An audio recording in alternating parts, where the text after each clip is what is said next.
महाराष्ट्र राज्यात हा एक समज आहे की महाराष्ट्राचा क्रिकेटर हा महाराष्ट्राचा असतो म्हणून डावलला जातो.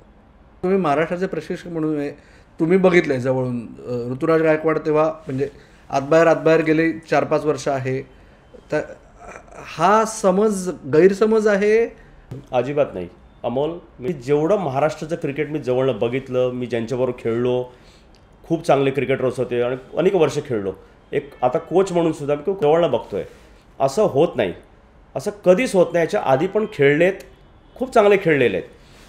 आज तर उलट जास्त लिबरल झालं आहे. पूर्वी तर तेवढं पण नव्हतं. ते प्लेयर खूपच चांगले होते. आज तर खूपच तुम्हाला अपॉर्च्युनिटी मिळते.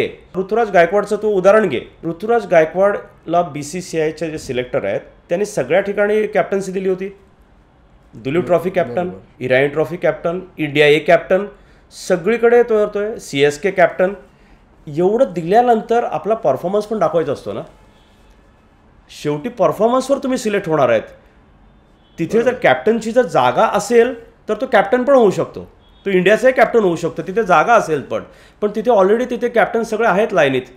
मग तुला प्लेयर म्हणून तुला हे करायला पाहिजे. मग प्लेयर म्हणून परफॉर्मन्स आहे का? त्या परफॉर्मन्समध्ये सातत्य आहे का? कुठल्याही प्लेयरने सातत्य दाखवायला पाहिजे.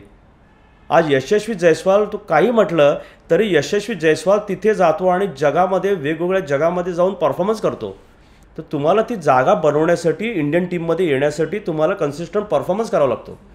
आणि तुम्हाला अपॉर्च्युनिटी दिली गेली होती. आता पुन्हा तुम्हाला 0पासून स्टार्ट करावं लागेल. तुम्ही परफॉर्मन्स करा.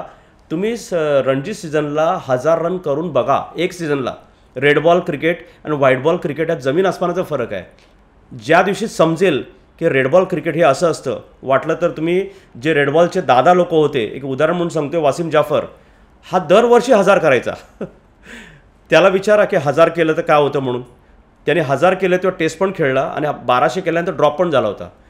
तर तू 1000 कर, तू 800 1000 कर. ऑब्व्हियसली तुझी टीम पण चांगली होईल. आणि मग बघ सिलेक्टर काय करतात.